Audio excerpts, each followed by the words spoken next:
Hermanos, ¿cómo están? ¿Qué les pareció el videito? La semana pasada tuvimos un evento, fue el primer evento de jóvenes, congreso de jóvenes que nos tocó realizar. Estuvimos ahí en la iglesia del pastor Patricio y pues la verdad el Señor nos sorprendió. Los jóvenes fueron ministrados, tuvimos talleres, predicaciones. Nos tocó compartir a mi papá, a mí, a un equipo de Estados Unidos que vino también. Y creo que muchos jóvenes salieron muy bendecidos, estaban todos muy contentos. Y creo que todo esto tiene que ver con lo que vamos a tratar en esta tarde. El tema que traje esta mañana se llama Un propósito más grande que tú. Amén. Vamos a orar. Padre, estamos dispuestos, Señor, y disponemos nuestra mente, nuestro corazón, Señor, nuestra retentiva para lo que está a punto de impartirse. Te pido, Padre, que tu Espíritu use mis labios, que cada palabra que salga de mí salga con ese poder que tiene que salir, con esa autoridad que tiene que salir. Y sobre todo, Señor, que llegue a una tierra fértil en estos corazones en el nombre de Jesús. Que tu poder se manifieste, Señor, y que la palabra transformadora surte efecto a su tiempo en el nombre de Cristo Jesús. Amén. Un propósito más grande que tú. Vamos a irnos a Nehemías. Si tienen su Biblia ahí, se van conmigo. Voy a leerla en la Nueva Traducción Viviente. Vamos a estar cambiando de versiones continuamente, pero gracias a Dios tenemos... aquí Vivi nos va a estar apoyando con todas las versiones para que me sigan. ¿Ok? Nehemías, les doy así un contexto rapidito. Nehemías fue uno de los profetas, ¿ok?, de Israel. ¿Alguien se acuerda más o menos qué le tocó hacer a Nehemías? Reconstruir Jerusalén. Vamos a leer Nehemías 2 a partir del versículo 1 hasta el 8. Nehemías enviado a Judá, NTV. Sucedió en el mes de Nisán, en el año 20 del rey Artajerjes, que estando ya el vino delante de él, tomé el vino y lo serví al rey. Habla Nehemías, ¿no? Y como yo no había estado antes triste, en su presencia, me dijo el rey: ¿por qué está triste tu rostro? Pues no estás enfermo. No es esto sino quebranto de corazón. Entonces temí en gran manera y dije al rey, para siempre vive el rey, ¿cómo no estará triste mi rostro cuando la ciudad, casa de los sepulcros de mis padres, está desierta y sus puertas consumidas por el fuego? Me dijo el rey, ¿qué cosa pides? Entonces oré al Dios de los cielos y dije al rey, si le place al rey y tu siervo ha hallado gracia delante de ti, envíame a Judá, a la ciudad de los sepulcros de mis padres, y la reedificaré. Entonces el rey me dijo, y entre paréntesis dice, no, y la reina estaba sentada junto a él. ¿Cuánto durará tu viaje y cuándo volverás? Y agradó al rey enviarme, después que yo le señalé tiempo. Además dije al rey, si le place al rey que se me den cartas para los gobernadores del otro lado del río, para que me franqueen el paso hasta que llegue a Judá, y carta para Asaf, guarda del bosque del rey, para que me dé madera para enmaderar las puertas del palacio de la casa y para el muro de la ciudad y la casa en que yo estaré. Y me lo concedió el rey según la benéfica mano de Dios sobre mí. Uno de los problemas actuales más grandes que tenemos como sociedad se llama egoísmo. Ego. ¿Okay? ¿Cuántos alguna vez han escuchado la frase generación de cristal? Yo creo que muchos la hemos escuchado, ¿no? La generación de cristal. Y lamentablemente es uno de los títulos que le han puesto a mi generación y a las que vienen naciendo también, por un problema que se origina en el egoísmo, en el egocentrismo. La generación de cristal se trata de que se tienen que bañar con Windex, porque si no se quiebran, porque si no quedan rayaditos, ¿no? Se trata de que ten cuidado con lo que dices, no se vaya a ofender aquel. Y todo empezó por cosas que realmente sí eran un problema, Pero ya el problema ya lo volteamos, ¿no? Sí. Primero era el tema de la discriminación en las escuelas, de que el bullying, de que hombres golpeando a sus esposas, y problemas semejantes. Pero ahora estamos al revés. Ahora se cuida tanto la integridad del estudiante que ya ni siquiera el maestro tiene autoridad para siquiera levantarle tantito la voz y ponerle orden al chamaco. De igual manera, los padres ya perdieron ese derecho que tenían de corregirlos para poder crecer como deben de crecer. ¿Sí? O sea, cállate los pies ahora que alguien le pegue al plebe, porque pues te va a caer un multón, ¿no? Hasta te pueden meter al botiquín. Pero ¿qué más?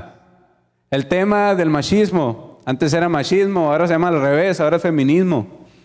O sea, primero estaba como que los hombres abusones, ¿no? Y ahora las mujeres ya quieren voltearnos la tortilla, ya se quieren vengar. Entonces yo entiendo que al principio, porque todo está avanzando muy rápido, amados. Yo creo que no soy el único que me ha dado cuenta. Pues yo nomás tengo 20 años. Gente que ha vivido más años que yo, obviamente se ha dado cuenta de que, o sea, en un plazo de cada lustro, o sea, cada 5 años más o menos, hay cambios generacionales increíbles. O sea, el avance del tiempo es inminente, es progresivo, es acelerado. Y cuando menos te das cuenta, ya pasó otro lustro y otra década. Y ya se te anda yendo la vida. Pero, ¿cuál es el problema? El problema no es el tiempo. El problema es hacia dónde nos estamos dirigiendo como sociedad. El tema del feminismo es un problema también. Porque al principio se luchaba por la igualdad política de la mujer para poder votar. Y no hay ningún problema con eso. O sea, realmente era una problemática. Si la mujer quiere votar, pues es parte de la sociedad. ¿Por qué no va a votar, no? Pero ya después vemos marchas tontas, por no decir una palabra más grave, que realmente lo único que hacen es llamar la atención, hacer tonterías, buscar cualquier excusa para estar en redes sociales, estar en la moda, usar los hashtags de moda y ser cool en Instagram, ¿no? Y en Facebook, porque estoy siguiendo la tendencia, ¿no? Antes era nomás con el tema del homosexualismo, pero ahora también el feminismo. Entonces, todos estos problemas que estamos viendo en la sociedad tienen que ver con algo que Jesús ya nos había dicho hace un buen tiempo. Esto lo dijo en Mateo 24:12, seguimos en la Nueva Traducción Viviente.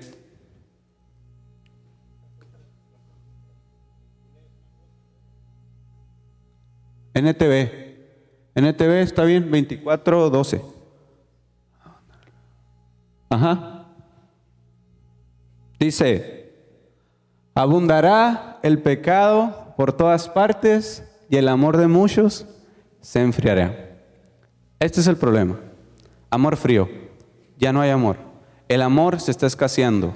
Es como una sustancia en peligro de extinción. Es como algo que ya se está acabando, un recurso no renovable que nos estamos acabando, así como el agua o como los bosques, etc. Podemos ver el amor de la misma manera. Nos estamos acabando el amor y era algo que Jesucristo profetizó hace un buen de tiempo. ¿Y por qué Jesús dijo esto? Porque sus discípulos le dijeron, Maestro, ¿y cómo sabemos cuándo va a venir el fin? Y pues Jesús empieza a dar un chorro de síntomas del fin, ¿se acuerdan? Y este es uno de ellos. Va a abundar, se va a multiplicar la maldad, va a abundar el pecado, el amor de muchos se va a enfriar. Obviamente, amor podemos tomarlo como antónimo de egoísmo. Si tú no amas, eres egoísta. Si tú no estás con Dios, estás con el diablo.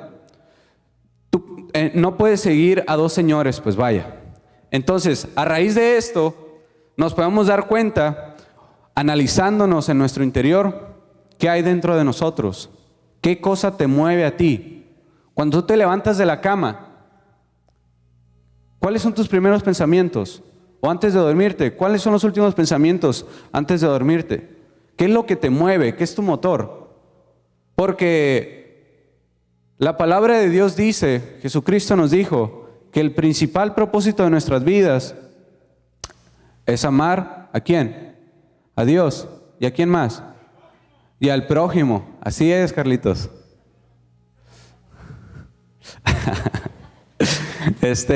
Tenemos que amar al prójimo y a Dios. Pero amado, quiero decirte que si te falta amor, tu vida carece de sentido. Y por el contrario, mientras más amor, también va a aumentar la proporción de sentido de tu existencia. ¿Ok? Entonces, tenemos que recordar que el cristianismo es sacrificio y a veces se nos olvida. Miren, estamos en una sociedad demasiado cómoda, ¿ok? Todo es cada vez más cómodo, es más fácil. El tema de la tecnología nos ha ayudado a poder crear sistemas más eficientes con menores recursos y poder generar más resultados con máquinas, con sistemas, con ciencia, etc. Y eso, claro que tiene su lado positivo, pero nos estamos yendo a un exceso de comodidad.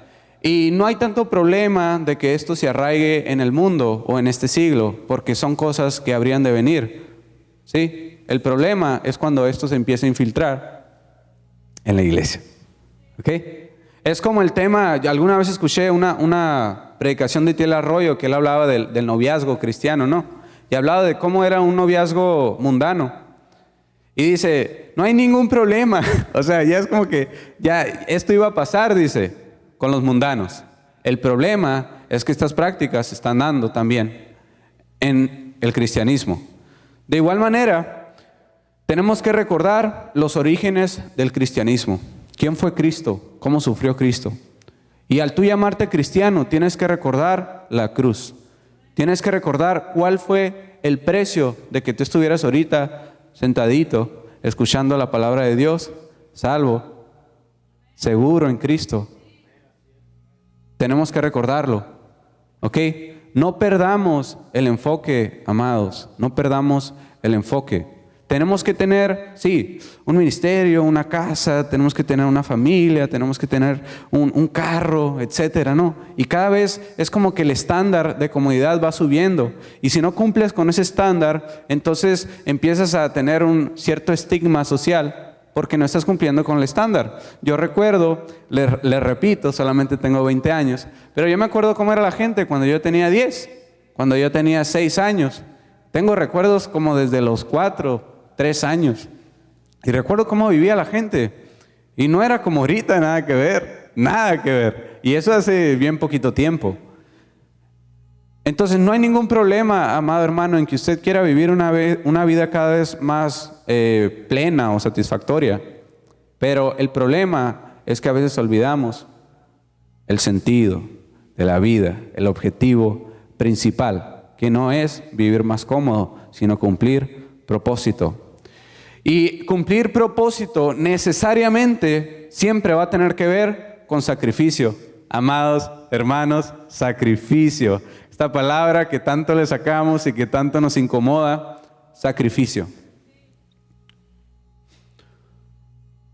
¿Quieres ser más cristiano? Tienes que parecerte más a Cristo. ¿Y quién fue Cristo? La persona que más sufrió en la tierra.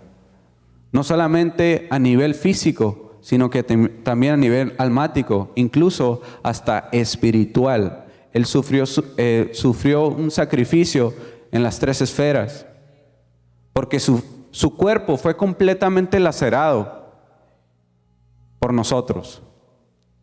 Su alma también, por ver cómo una gente que él tanto amaba, le valió gorro y pidieron que lo crucificaran. Y en el espíritu, porque si recuerdan, le gritó al Padre, ¿por qué me has desamparado?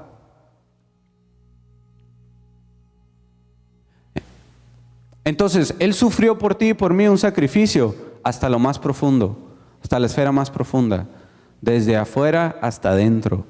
Todo le costó, no solamente cada gota de sangre, y cada fibra de piel, sino también en su espíritu le dolió estar lejos del Padre. Yo creo que de todas las cosas, esto fue lo más trágico para él. Porque un hombre que ya había estado acostumbrado a ayunar, a desvelarse, a orar, a pasar fríos, hambre, etcétera, por la gente, yo creo que ya el tema físico, obviamente, le ha de haber dolido horrible. Pero él siempre estuvo cerca de su Padre. Y ustedes van a leer la historia de Jesús, se van a dar cuenta de cómo él siempre buscaba un tiempo a solas, aunque la gente se le acumulara así, y él de alguna manera sacaba tiempo, quién sabe de dónde, y se agarraba, se subía una panga o lo que sea, y corría de la gente, aunque sea un momento para tener intimidad con el Padre, se subía a los cerros, y se ponía a orar. Se llevaba a algunos discípulos, pero ni aún así oraba con ellos. De todos modos dice la palabra de Dios, que él se apartaba de ellos todavía más. Recuerden, si ustedes leen, cuando estaban a punto de crucificarlo y lo iban a arrestar, se llevó a los 3 discípulos más íntimos de él. Pero además de eso, dice que caminó algunos metros de ellos, que era una distancia como de unas 2 cuadras, caminó de ellos. Y para poder orar solo. Entonces podemos ver cuánto amaba Jesús la presencia del Padre. Era su máximo, era su mayor tesoro, como lo tiene que ser para nosotros. Entonces el tema de ver cómo incluso Jesús tuvo que vivir una separación temporal de su Padre por ti y por mí, habla mucho.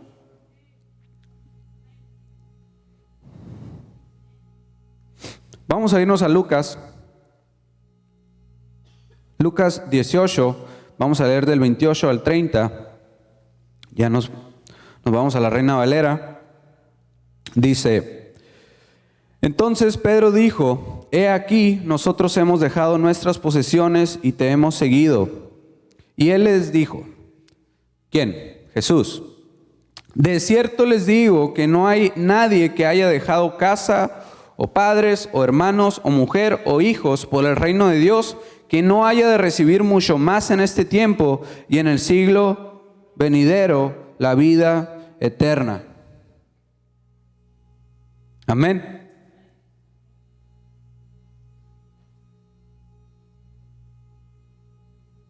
Uno entra al cristianismo, llega a la iglesia. ¿Por qué llega a la iglesia? Porque tienes una necesidad. Te andas divorciando, ves espíritus, no puedes dormir, no sé, te corrieron del trabajo, tienes algún problema de salud o algún pariente se acaba de morir, no sé. ¿Okay? Yo quiero que ustedes se visualicen cuando recién entraron por la puerta de alguna iglesia y recuerden por qué entraron. Seguramente habrá sido por una necesidad. ¿Qué pasa con esa necesidad? Nosotros llegamos aquí al altar y dejamos la necesidad. Y Dios, ¿qué es lo que hace? Te sorprende, porque no solamente suple esa necesidad, sino que además te hace dar cuenta de todas las otras necesidades que había en tu vida, porque habías estado ausente de Él. Y tú creías que la necesidad era tu pariente enfermo, pero te das cuenta de que toda tu simiente estaba enferma y estaba carente de sentido y de objetivo para vivir. Entonces ya no solamente quieres que tu pariente sane, sino que tú quieres recibir salvación y que tu casa y que tus hijos y tus nietos y tus generaciones vivan para proclamar el nombre que es sobre todo nombre. Esto es el sentido del cristianismo, ¿sí? Pero, ¿qué es lo que pasa? Mientras más profundo quieras ir, más te va a costar. Es la ley de la siembra y la cosecha. Pero amados, la palabra de Dios dice que aquí en el mundo vamos a sufrir aflicción. Pero Jesús dice, tranquilos, yo ya lo vencí, como diciendo, sí se puede, yo bajé a demostrárselos. Así que no se agüiten, no dejen que el diablo les diga que esta prueba es demasiado grande para ustedes. ¿Okay? Porque el diablo, amados, estaba viendo el apóstol Villanueva, dice, el diablo te toca en la esfera biológica, ¿sí? Porque dice la palabra de Dios que la tentación es al cuerpo. ¿Sí? Entonces, lo único que el diablo puede hacer es afectarte en lo biológico, tentarte por el cuerpo, tentarte por las sensaciones, por lo sensorial. Lo que se sienta rico, lo que sepa bien, lo que tenga un estímulo físico, es lo único que el diablo te puede ofrecer. Obviamente cuando venimos a Cristo, ¿no?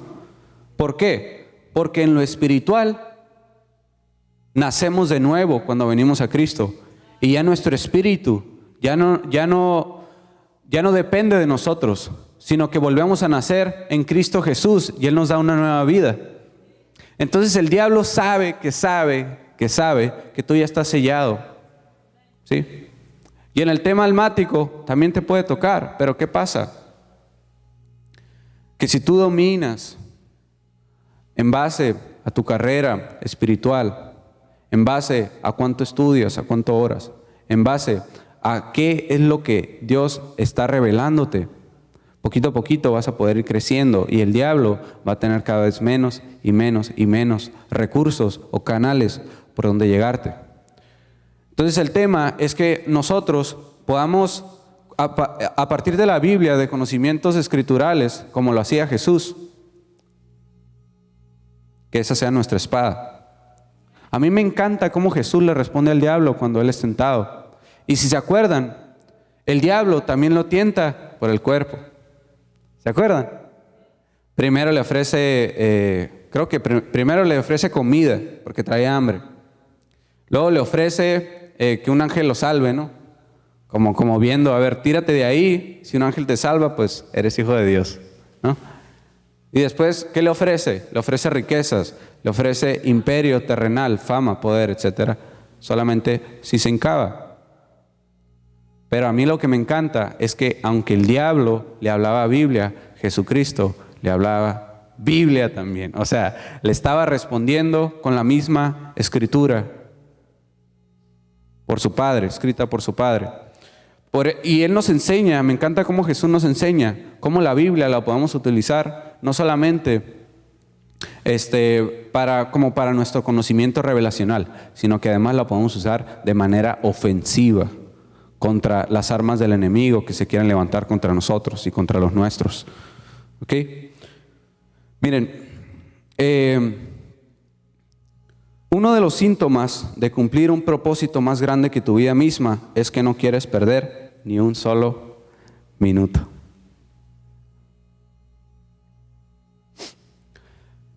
Hay una palabra que dice que cuando, no sé si la puse aquí, dice que el Espíritu no los va a dejar estar de ociosos. Aquí está. Sí, era el que seguía. Ok, vamos a irnos a 2 de Pedro,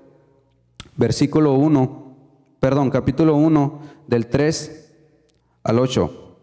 Esta es una palabra bien poderosa, hermanos, que la verdad no quisiera que ustedes la escucharan con los oídos. Quisiera que la discernieran en su corazón y que antes de que empiece a leerla, ustedes ya declaren que esta palabra aplica para ustedes. Como todas las cosas que pertenecen a la vida y a la piedad nos han sido dadas por su divino poder mediante el conocimiento de aquel que nos llamó por su gloria y excelencia, por medio de las cuales nos ha dado preciosas y grandísimas promesas, para que por ellas llegaseis a ser participantes de la naturaleza divina, habiendo huido de la corrupción que hay en el mundo a causa de la concupiscencia. Vosotros también, poniendo toda diligencia por esto mismo, añadid a vuestra fe virtud, a la virtud conocimiento, al conocimiento dominio propio, al dominio propio paciencia, a la paciencia piedad, a la piedad afecto fraternal y al afecto fraternal amor. Porque si estas cosas, dice, están en vosotros y abundan, no os dejarán estar de ociosos ni sin fruto en cuanto al conocimiento de nuestro Señor Jesucristo. Una persona, amado, que está lleno de los frutos del Espíritu, siente que no le va a alcanzar la vida para todo lo que tiene que hacer. Cuando tú recibes un llamado de parte de Cristo, de parte del Espíritu Santo, y te dice, hijo, hija, necesito que vayas y cumplas esta misión por mí. Y tú te das cuenta y sacas cuentas, sacas números y dices, a la torre, ¿cómo lo voy a lograr? ¿Cómo lo voy a hacer? Y esto más o menos es lo que le pasó a Nehemías. Verá, Nehemías vivió en un tiempo en el que Israel era cautivo de Babilonia. Sí, una de las tantas veces que Israel estaba de cautivo por desobediencia. Y Nehemías se encontraba en Babilonia en ese tiempo, esclavo. Y lo que hacía Nehemías, les voy a explicar. El trabajo de Nehemías es que él era el encargado del vino. ¿Okay? Pero no, o sea, él no era como ahorita que vas a unos cursos de vino y eres catador y te llevan a los viñeditos, fresones y ya te dan tu copita, ¿no? Y ya subes fotitos y todo el kit. No era esa su misión. Su misión era preparar el vino para el rey. ¿Y qué es lo que tenía que hacer Nehemías? Nada más y nada menos que tomárselo primero a ver si no estaba envenenado.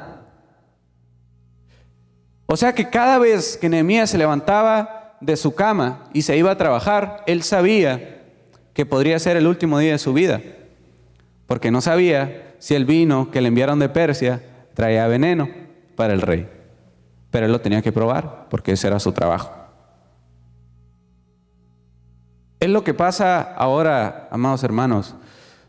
No vivimos con un propósito más grande que nosotros mismos. Y cuando encontramos ese propósito que es más grande que tu vida, que es más grande que tus mismos sueños, que es más grande que tu carrera profesional o todo el dinero que puedas hacer en el mundo, cuando encuentras ese propósito y el espíritu tuyo hace clic con el espíritu del Padre, tu vida cambia y torna un sentido completamente diferente. Y sientes que cada segundo que pasa en el reloj cuenta.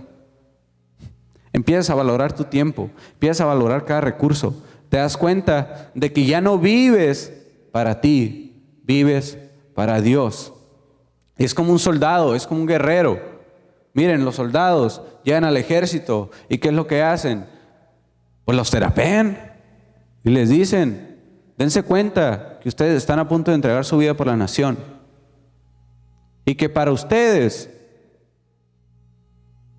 que para nosotros, ustedes no son más que una pieza de nuestro ejército. Y sí les dicen el tema de la patria y todo ese rollo y los preparan y todo. Pero tú puedes ver la mirada de algún soldado en el campo de batalla y te das cuenta que ese soldado está más que dispuesto a dar la vida por su nación, como lo han hecho muchos ya.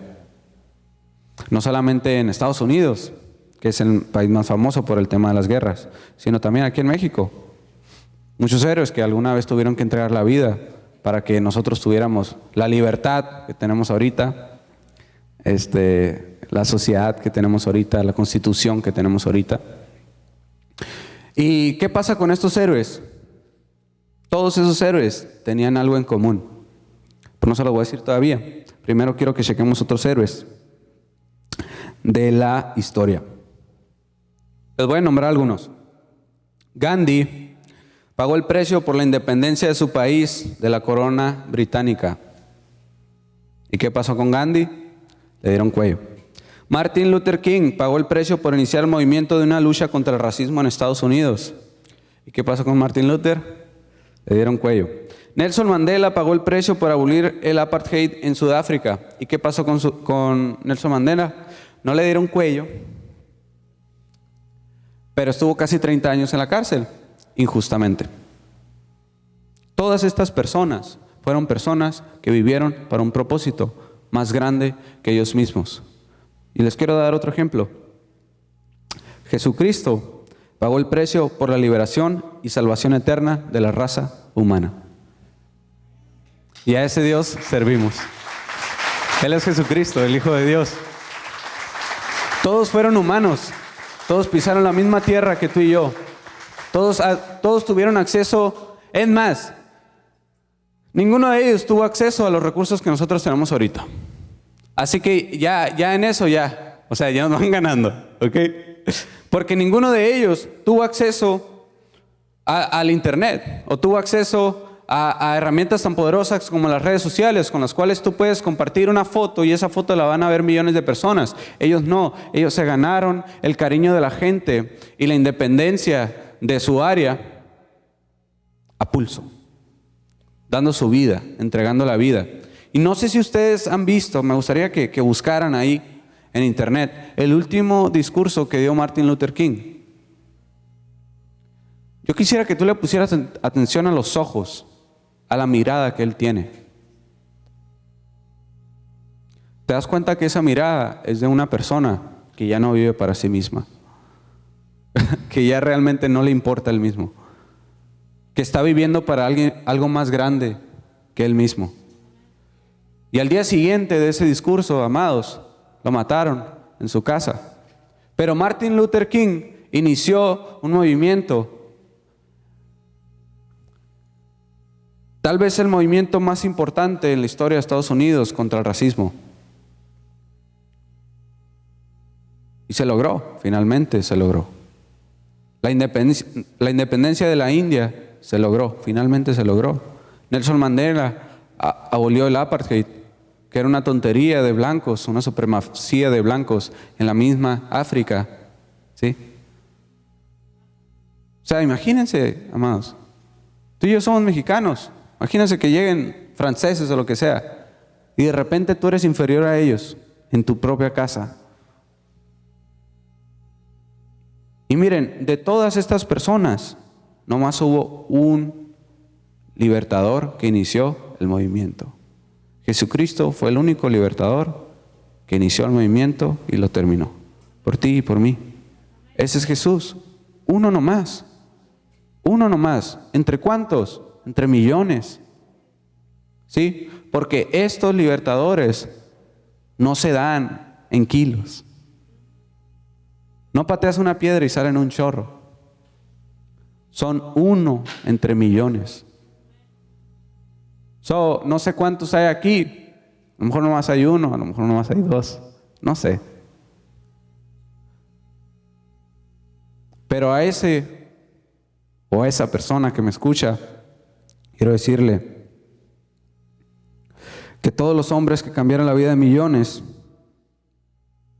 todos estos cambiaron la vida de millones, ¿sí?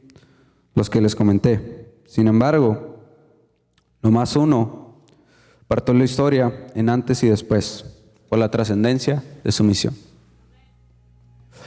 Hay muchos libertadores en la historia, amados, sí, pero nomás uno partió la historia. Tanto que ahora el calendario se divide en antes y después de Cristo. Porque Cristo fue el que tuvo la misión más importante de la historia. Liberarnos del infierno y darnos un acceso directo al Padre. Nosotros tenemos que aprovechar eso. ¿Y cuál es tu misión entonces? Tú dices, entonces, ¿cuál es mi misión? Si Jesucristo ya hizo eso. Nuestra misión tiene que ver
No puede tener puros socios. Tiene que haber empleados.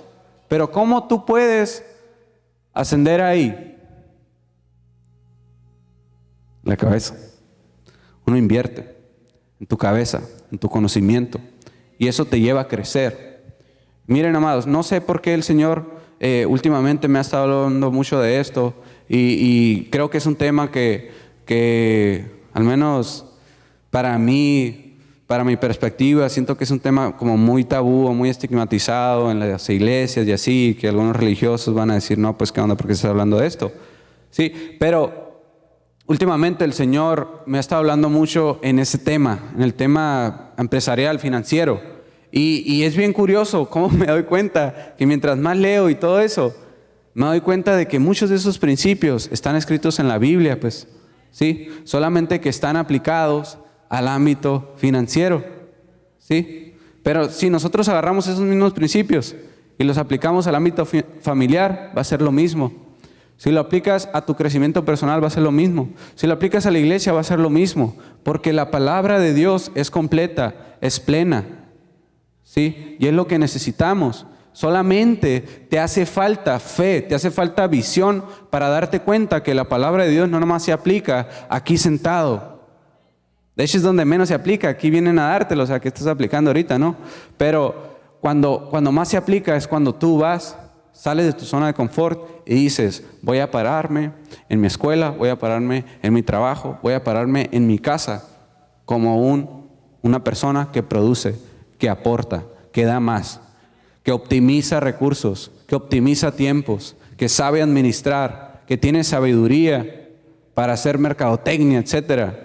Porque todo lo podemos aplicar, amados hermanos, pero simplemente tenemos que cambiarnos el chip.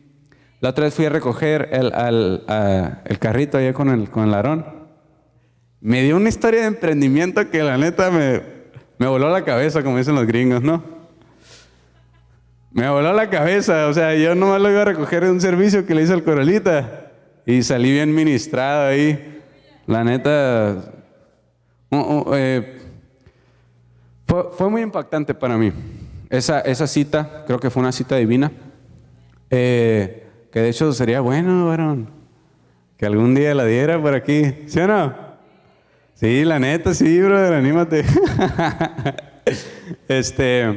Pero básicamente él me contó cómo él pasó de ser un empleado de una franquicia, como lo es AutoZone, y puso su propio taller y su tienda también de llantas. Y verán, les voy a hacer un poquito de spoiler. Esto empezó con un cambio en su espíritu.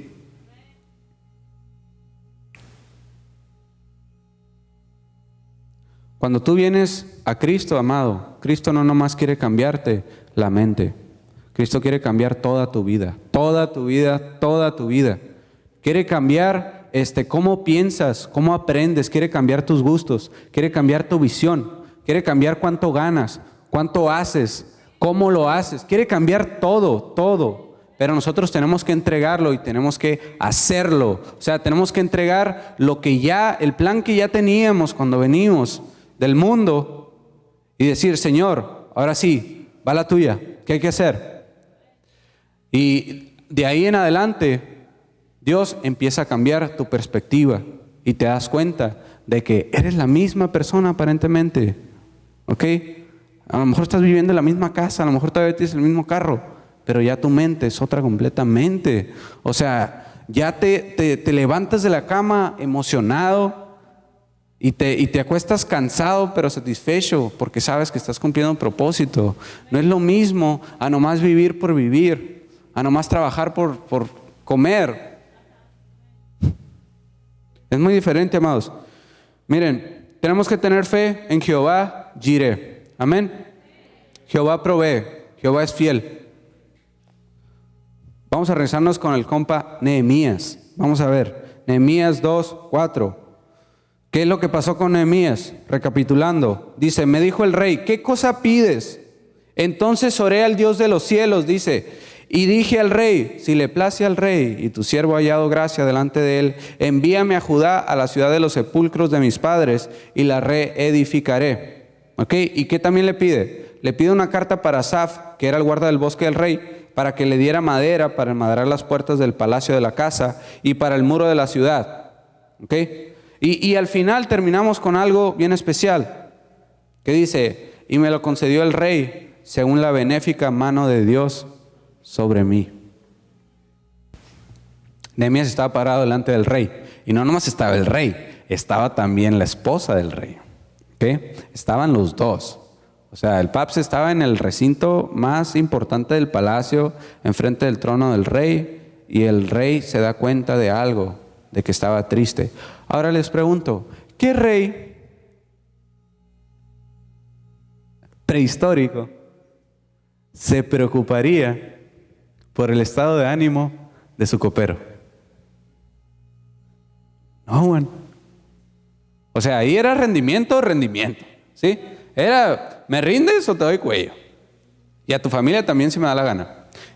Pero ¿qué fue lo que pasó? Que Nehemías había hallado favor delante del rey. Y una de las cosas que hace el Espíritu Santo en tu vida es que te dimensiona de una manera que ahora tienes relaciones que nunca habías podido lograr por tu cuenta. ¿Sí o no, pa? ¿Sí o no, Josué? Relaciones. Y de repente te estás codeando con personas que nunca, jamás se te pasó por la mente que te ibas a estar echándote un desayunito en el Paris con ellas. Eso es lo que hace el Espíritu Santo con los hombres de Dios que tienen un propósito fijo. Porque Dios dice, si tú ya tienes el propósito, tienes el Espíritu y sabes qué es lo que vas a hacer, mi niño, yo me encargo del resto. Es lo que hace Dios. Tú nomás confía y tienes ese propósito claro y Dios va a hacer lo demás. Y es lo que hace con Nehemías. Para empezar, le da gracia a Nehemías delante del rey. Para empezar. O sea, dense cuenta, nosotros le leemos bien fácil, bien rápido y así. Pero con el primer versículo, el 2:4, que dice, me dijo el rey, ¿qué cosa pides? Ahí ya estamos hablando de un milagro.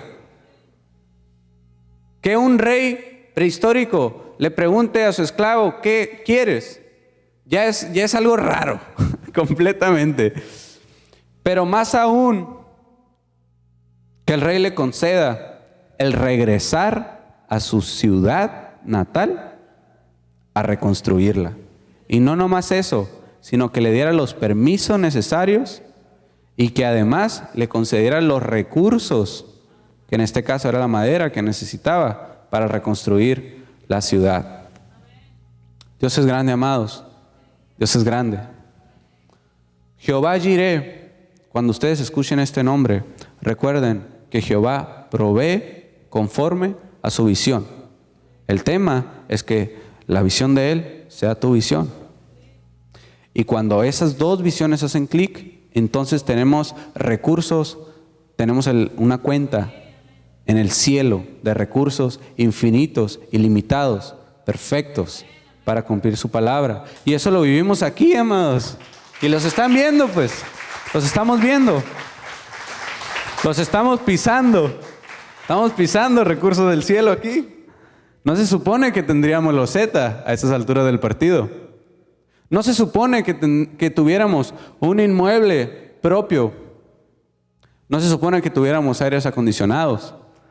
¿De dónde sale todo esto, amados? Del banco del cielo.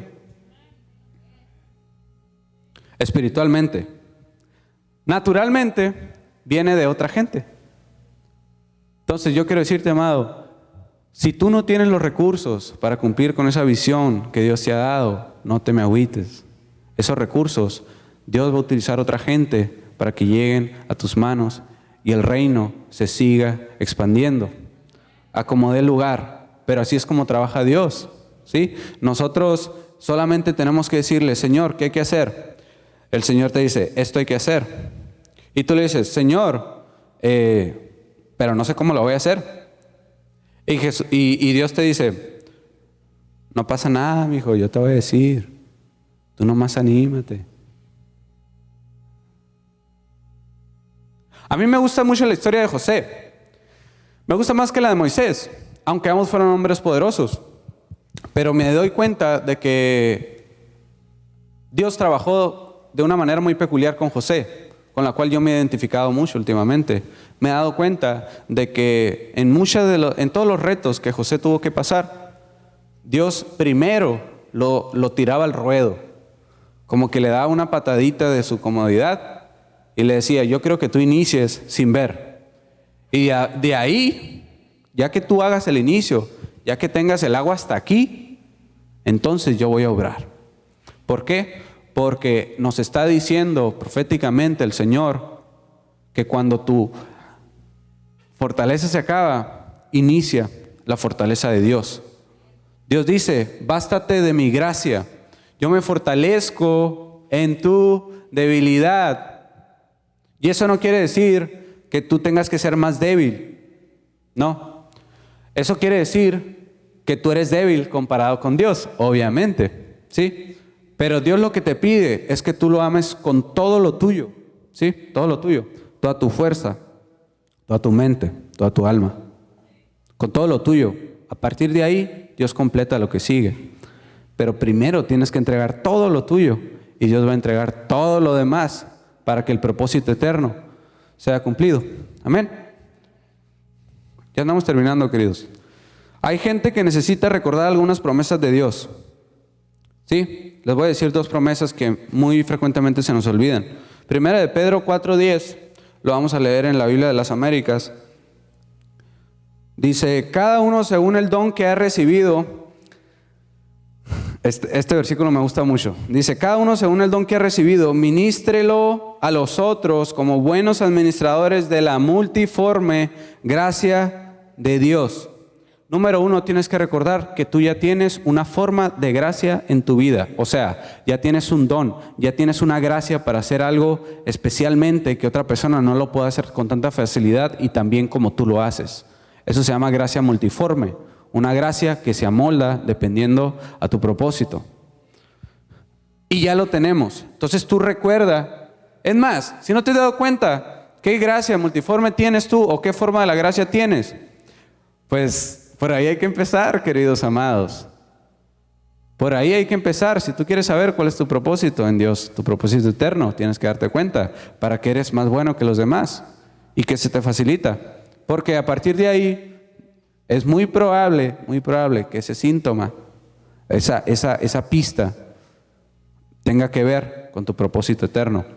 Otra promesa que a veces se nos olvida está en 2 Corintios 12:9.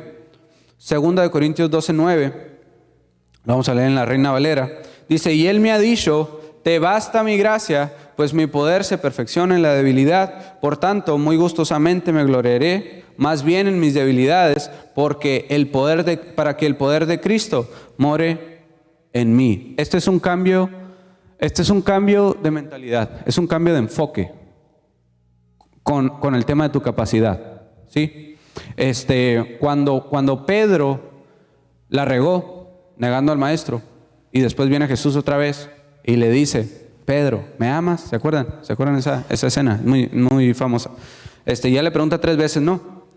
Pero si nosotros nos vamos al griego, nos vamos a dar cuenta de que Jesús le va preguntando con una dimensión de amor humano,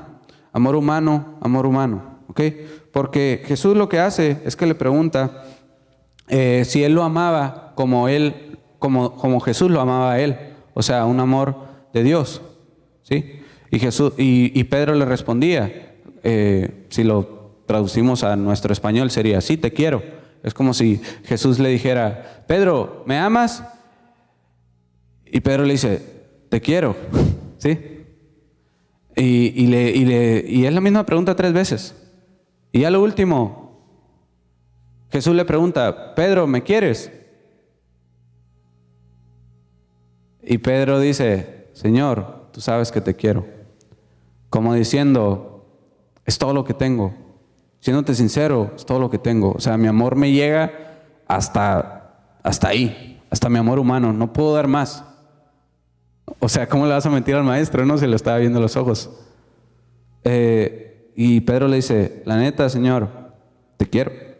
pero no puedo decir que te amo como tú me amas a mí. O sea, te acabas de morir por mí y yo ni siquiera pude reconocer que tú eras mi maestro. Y ahí es cuando Jesús le dice, revelacionalmente, le dice, donde termina tu amor humano, empieza mi amor divino.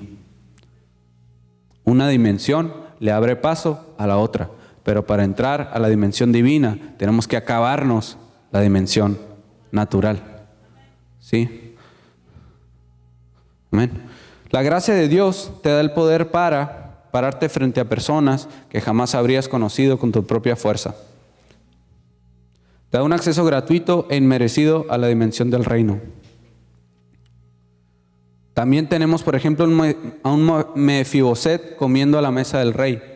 Esto es gracia, amados. Tenemos a un Lázaro que resucita. Esto es gracia, amados. Y te vemos a ti como persona que antes estabas muerta y ahora vives en Cristo por la gracia de Dios. Y esa gracia, amados, la tenemos que aprovechar. Sí, miren, Pablo dice, amados hermanos. Pablo era una persona muy letrada, la verdad a mí me gustaría alguna vez, cuando vaya al cielo, hacerle una entrevistita a Pablo. Y sentarme con él acá. A mí se me hace que era una persona muy culta, ¿no? Porque pues nació en una cuna muy, muy acá. Y no sé, yo siento que Pablo se va a sentar así, con su tacita de té. Imagínense, ¿no? No nomás era culto el pap, sino que ya lo vamos a ver glorificado. Entonces, imagínate pararte frente a Pablo y decirle que te lea una de sus cartas enfrente de ti. Y que te lea el pasaje donde dice, amados hermanos. Dice, amados hermanos, no sigamos, se los voy a parafrasear porque no lo acuerdo textualmente, pero dice, amados hermanos, no sigamos con los rudimentos de la fe, de la salvación en Cristo Jesús. No se conformen con eso, sino avancemos. Yo creo que Pablo alguna vez sintió una desesperación santa, como alguno de nosotros nos ha tocado sentir cuando nos ha tocado liderar a alguien o ser maestros espirituales de alguna persona. Y te das cuenta de que esa persona recibió la salvación y ya no más quiere salvación y quiere que le hables de la salvación y que Dios te ama y que la salvación y que Dios te ama y que la salvación. ¿Sí? Entonces, Pablo de alguna manera se ha de haber desesperado y ha dicho, estos siervitos, Señor, que me diste, nomás quieren ser salvos y hasta ahí les llega el corrido. Entonces, tú y yo, la verdad, si te ponen a predicar de algo que no sea la salvación, ¿tú crees que dominarías el tema? ¿Te interesa otro tema aparte de la salvación? El Espíritu te ha revelado algo más allá del nivel de ser salvo. Porque siendo salvos, amados, es un suceso claramente que cambia nuestra vida y nos da como un acceso gratuito a la dimensión espiritual. Sí, entiendo esa parte. Pero además de eso, hay mucho más. Necesitamos llegar a la perfección. Necesitamos llegar a más estaturas. Entender el propósito, cumplir el propósito, buscar los recursos y terminar la obra perfecta de Jesucristo en nuestras vidas. Pero para eso tenemos que dejar de lado los rudimentos de la fe. ¿Sí? Nosotros los aprendemos, está muy bien. Miren, cuando uno quiere aprender la batería, uno tiene que ensayar rudimentos. Los rudimentos son unos ejercicios enfadosísimos. ¿Dónde está el Andrei? ¿Se fue? Ok. Yo le he dado clases al Andrei y el Andrei se enoja cuando lo pongo a hacer rudimentos. Porque nomás estás con las baquetas pegándole un cuaderno, pues, ¿sí? Pero esos rudimentos son los que hacen que tu cabeza se programe para que al escuchar un metrónomo tú puedas fraccionar los golpes en tu cabeza escuchando el mismo clic y saber cuántos golpes van por clic. Esos son los rudimentos, ¿sí? Y si no sabes hacer rudimentos, mucho menos puedes hacer arreglos. o puedes hacer crescendos, o puedes trabajar con dinámicas, etcétera, ¿sí? Pero tú empiezas con los rudimentos. ¿Son importantes? Lo son. Hay que practicarse durante toda la carrera de baterista, hay que practicarlos y hay que mejorarlos. Sí, pero además de eso, Dios quiere más en tu vida, ¿sí? Tú tienes que seguir trabajando en los rudimentos, sí. Tienes que seguir teniendo bien en claro hasta qué dimensión puede afectar la salvación en tu vida, sí. Tienes que seguir leyendo la Biblia, leyendo los evangelios, leyendo el tema de la salvación y eso, sí, sí. Pero además tenemos que ir a más. Y cuando tú eres una persona que vive un propósito más grande que tú, siempre quieres ir a más, no te conformas. Yo a veces me peleo con mi mamá porque me dice mi mamá, me dice, Johnny, no tienes llenadera, me dice. La otra vez me levanté acá y me senté con mi hermano en la mesa. Mi mamá estaba haciendo el cafecito acá. Me senté bien tranquilo, ¿no? Jalé la silla, senté. Le dije, mamá, tengo que hablar contigo. Y a mi mamá como que acá, ¿no? Yo vi cómo le cambió la mirada porque conozco a mi jefecita. Le dije, mira, mamá, hemos avanzado bastante en la iglesia, pero siento que nos falta más, la neta. Creo que podemos dar más. Le dije, mira, cuando teníamos las sillas con la mugre de sana distancia esa, estaba hasta el gorro. Luego las pusimos normales, hasta el gorro. Luego estamos ahorita que ya estamos hasta incomodones. Allá los sugieres tienen que caminar así para agarrar la Magitel y luego regresarse así y ya luego pueden caminar en el pasillo. Ya estamos incómodos, les dije, y ya estamos hasta el gorro otra vez. Entonces yo creo que el Señor nos está gritando y nos está diciendo, oigan, dense cuenta, yo quiero darles más, pero necesito que se amplíen. ¿Quién cree que nos podemos ampliar? Yo creo que nos podemos ampliar y creo que podemos hacer muchísimo más que esto, pero Dios así trabaja. Dios de alguna manera, Él es un caballero, Él es un papá que te quiere enseñar poquito a poquito y Él te pone como estos ejercicios de fe y te dice, a ver mi niño, ¿hasta dónde te alcanza la fe? Y tú dices, no, pues voy a poner, imagínense que este es un tablero de ajedrez y tú llenas la mitad del tablero del ajedrez de peones. Esa es mi fe, esas son mis sillas. Pero si tú pusieras más sillas y llenaras el tablero, Jesús también llena las sillas.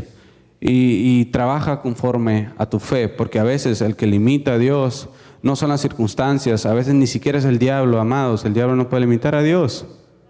A veces los que limitamos a Dios somos nosotros, con nuestra falta de fe. Jesús le dice a los discípulos, un chorro de veces, los regaña, les dice, hombres faltos de fe, ya me tienen hasta el gorro, ¿hasta cuándo voy a estar con ustedes? Ya que me crucifiquen, ya para irme. Ya no los quiero ver. ¿Hasta cuándo voy a estar con ustedes? Les dice. O sea, me han visto hacer milagros. Literalmente he quitado la ceguera a las personas. He levantado muertos enfrente de ustedes. Les he sacado espíritus. Ustedes han visto cómo predico, cómo me muevo en el espíritu. Y ustedes siguen con ese nivel de fe.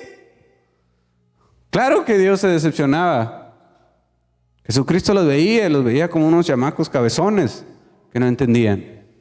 Pero a veces nosotros también somos cabezones, ¿sí? A veces nosotros también somos discípulos que nos hace falta fe. Y aunque hemos visto con nuestros ojos cómo Dios se ha manifestado en nuestras vidas, cómo ha cambiado nuestras generaciones, cómo ha cambiado la iglesia en la que nos congregamos, de la misma manera seguimos siendo personas faltas de fe. Y el tema de tener falta de fe es que la falta de fe te acorta la visión, ¿sí? Y por lo tanto te acorta el propósito, por lo tanto hace que pierdas el tiempo. No hay que perder el tiempo, amados. Pablo dijo, aprovechen el tiempo porque los días son malos.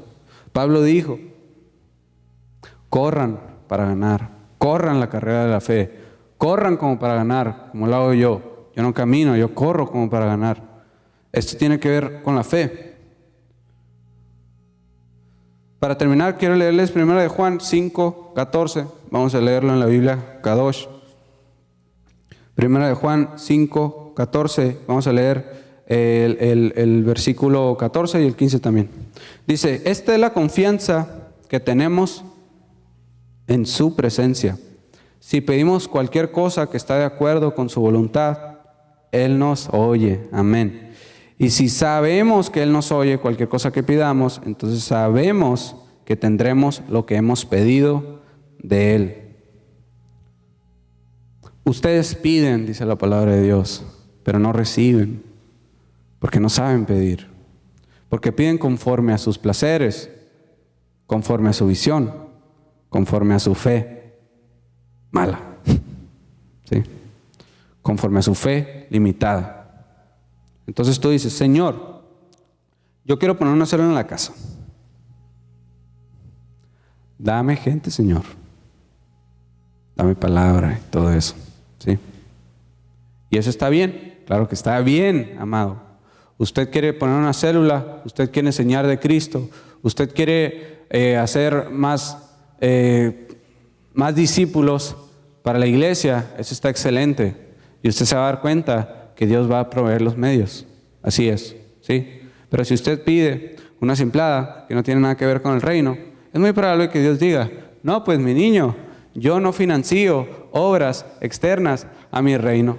Así que I'm sorry, pero ese crédito no te lo avalo, ¿no? Es como si tú quisieras pedirle un préstamo a un banco.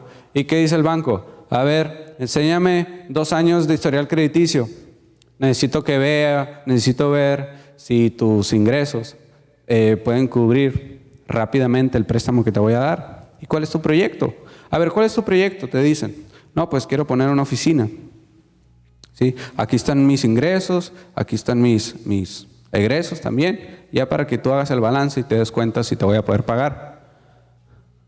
Y el banco dice, no, pues sí o no, y te da el crédito. Yo creo que en el tema del Banco de los Cielos tiene mucho que ver esto, ¿sí? Tiene mucho, mucho que ver. Es como como si existiera un paralelismo entre el banco celestial y el banco terreno, ¿sí? Porque tú quieres hacer una obra, digamos, quieres poner un centro de rehabilitación. Tú vas al banco del cielo, vas con Dios y le dices, Señor, quiero un centro de rehabilitación. ¿Y Dios qué te dice? A ver, mi niño, ¿cómo vas? ¿Hasta dónde te alcanza la fe? ¿Qué es lo que has hecho hasta ahora? ¿Cuáles son los resultados y cuáles son los frutos que me puedes ofrecer? Para entonces ver qué es lo que sigue. Porque tenemos que irnos a mi paso, no a tu paso.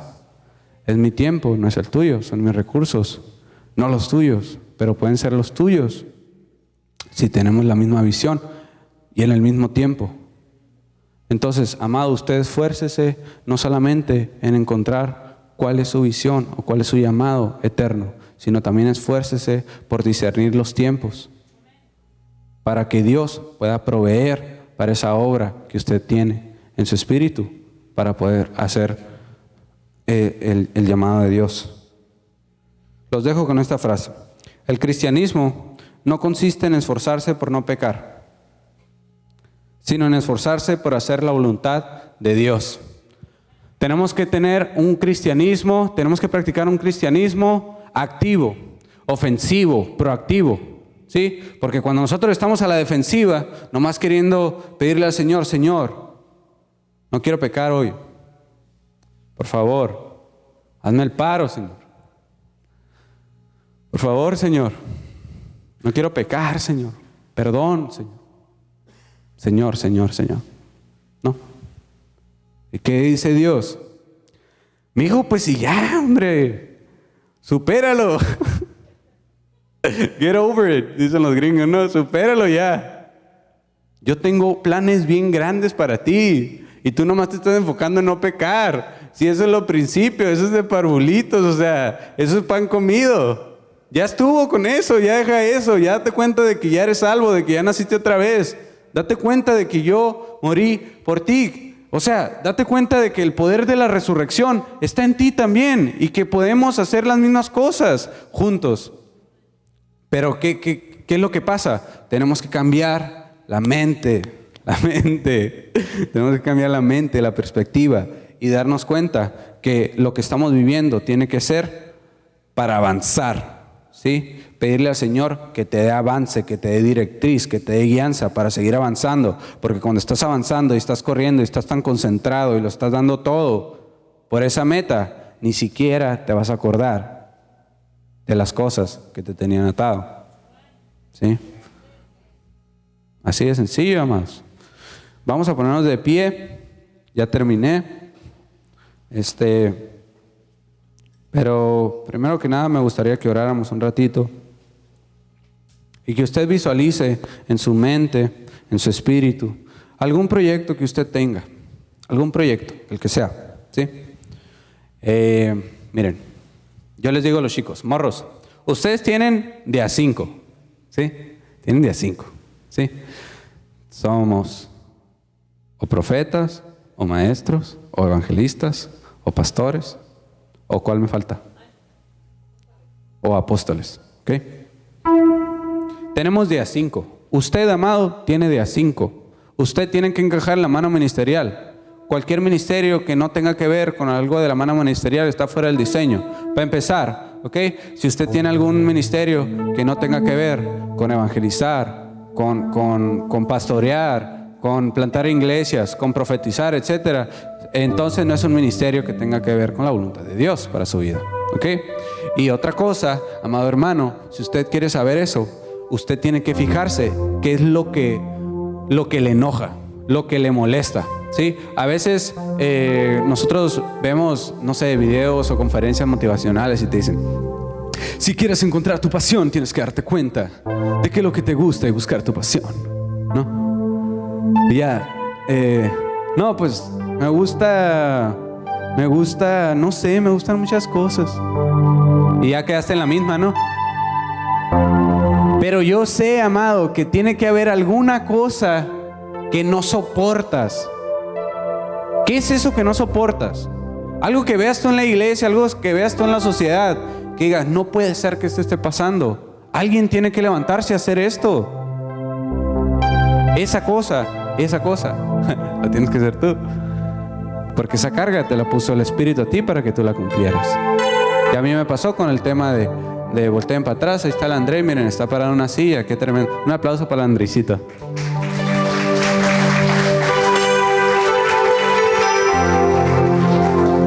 Y yo decía, no puede ser que ya la iglesia, pues ya tengamos un inmueble bonito, el altar esté bonito, que se esté dando una palabra tan padre todos los sábados y que nomás la estemos viendo nosotros. Yo quisiera que la viera más gente. Y si hay otras iglesias que transmiten en vivo y suben fotos y videos bien chilos, ¿por qué no lo hacemos nosotros? Y por mucho tiempo estuve diciendo, no, pues sí, pero que lo haga otro, ¿no? Porque yo ya tengo mucho que hacer. Decía, no, pues yo ya soy líder de jóvenes, ya estoy ahí en la alabanza. Y ya el tema de la multimedia como que ya se me hace mucho. Pero después caí en cuenta que Dios me dijo, si yo te puse esa carga a ti, mi niño, si yo te di las cámaras a ti, mi niño, porque quiero que tú lo hagas. Ponte las pilas, pues. Y ya, ahí está. Sí, ya estamos transmitiendo en vivo, ya subimos predicaciones a Facebook, a YouTube. Teresito se está encargando ahí de estar subiendo versículos y todo eso, de nutrir la página de Facebook. Y ya tenemos un equipo de multimedia de varios integrantes por un sueño que Dios puso en mi corazón. ¿A partir de qué? De una carga. Entonces, esa carga que tú tienes, por ejemplo, por los niños. Yo me imagino que tú, Josué, viste a los niños que estaban muriendo de hambre de esta colonia. Que dijiste, no, pues hay que ser un desayunador porque tuviste una carga, ¿sí? No es que te guste venir a solearte y a levantarte temprano los sábados, ¿no? Obviamente a nadie le gusta eso, pero tienes una carga y esa carga te mueve porque hay que suplir la necesidad como sea. Entonces yo personalmente, la neta, yo no siento casi tanto carga por los niños, aunque se escuche gacho.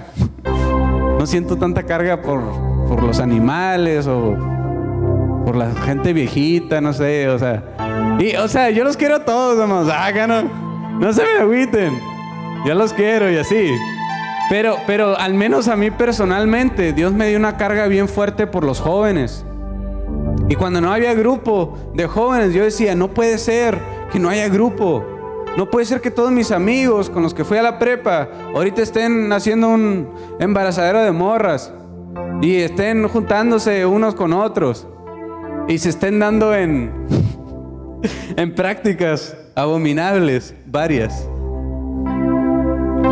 que no necesito exponerles toda la lista de ejemplos, no, pero ustedes saben a qué me refiero. Y a mí me da tristeza ver cómo niñas, niños, jóvenes de mi edad, personas súper capaces, con una mente increíble, con una capacidad increíble, incluso con un corazón noble, de buenas familias, todos los fines de semana iban a hacer un desastre de sus vidas, intencionalmente. Y yo decía, ¿cómo es que no se dan cuenta? Y obviamente yo no quería que las generaciones que venían atrás de mí anduvieran en esas cosas también. Yo no quería que mi hermana anduviera en esas cosas también, porque en ese tiempo Naomi apenas iba a pasar al grupo de jóvenes. Yo decía, alguien se tiene que levantar por la juventud de Peñasco. Alguien se tiene que levantar. Y esta carga Dios me la puso en el corazón, y a poquito vamos avanzando, amados hermanos. El grupo Águilas ha comenzado un movimiento que es más grande de todo lo que me imaginé hasta ahorita. Y me he dado cuenta cómo Dios ha superado expectativas. Me he dado cuenta cómo Él ha trabajado, cómo Él ha soltado recursos. Porque antes, un ejemplo bien simple, amados. Antes para mí el tema de pedir que compraran un libro, para mí eso era imposible. Yo nunca había visto un grupo de jóvenes que tuvieran libros originales. Porque como somos mexicanos, no queremos pagar nada. Queremos ir a la papelería, sacarle copias. Y que viva la piratería, ¿no? Pero yo decía, yo no quiero eso. Yo quiero libros originales. Y le dije a los papás. ¿Y los papás? Entonces yo me di cuenta que a veces nuestra mente es más caótica que la realidad. A veces nosotros somos más negativos que lo verdadero. ¿Por qué? Porque lo verdadero te libera. La verdad libera. Entonces ahorita, amados, estamos llevando un curso que se llama Mares para Valientes de Itiel Arroyo, todos con libros originales, que ustedes dicen, qué simplada me estás diciendo, Johnny, pero créanme, para mí eso se me hacía imposible. Yo creí que me iban a pedir un PDF por el Drive o algo así, pero tenemos libros originales, amados, y yo creo que podemos hacer las cosas para Dios con toda la excelencia posible. Y yo le digo a los jóvenes, chicos, ustedes como si me hubieran devuelto la razón de vivir. Porque ya estaba ya estaba entrando en un punto en mi vida en el que ya como que la sociedad de alguna manera te dice, ¿no? Ya eres adulto, ya, confórmate con lo que tienes, vas a conseguir un empleo X, vas a tener un carro X, un ministerio X. Sí, y ya es como que mi mente ya se estaba resignando, ¿no? A vivir una vida mediocre. Inconscientemente así estaba haciendo.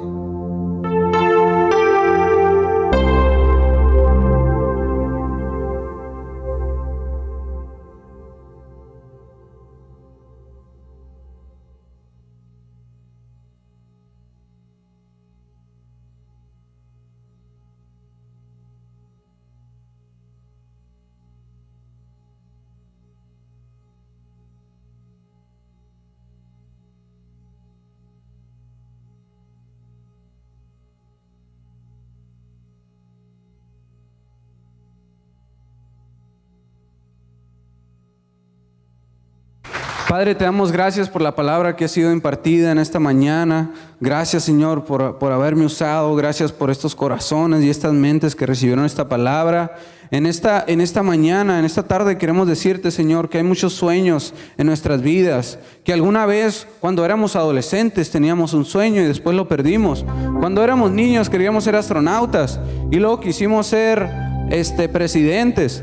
Y luego ya nos bajamos a un empleo que la verdad no nos satisface, que la verdad no sentimos que estamos haciendo más que trabajar y trabajar.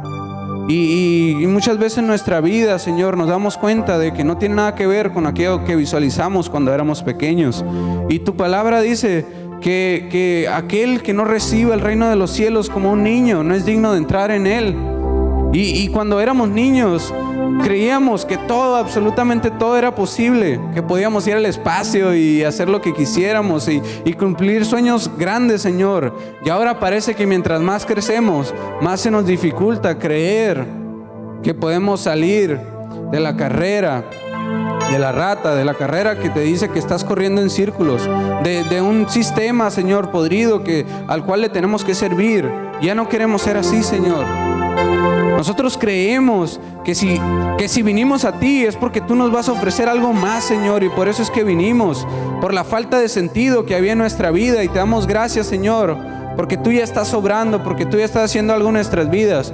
Pero hay sueños, Señor, que necesitan ser resucitados en esta congregación. Así que oramos por cada sueño, Señor, que ha habido aquí, de personas que han querido poner ministerios y se ha frustrado por falta de fe. De personas, Señor, que han querido levantarse como maestros, como profetas, como misioneros, y son sueños que se han frustrado por falta de fe, Señor. Perdónanos por haber sido personas faltas de fe. Te pedimos que tú nos des una fe buena, coherente, sabia, Señor, para que cuando vengamos a presentar nuestras peticiones ante tu trono, así como el rey Artajerjes, tú puedas no solamente autorizar la obra, sino también proveer los recursos necesarios del cielo para que esa obra llegue a su conclusión. En el nombre de Jesús, amén y amén.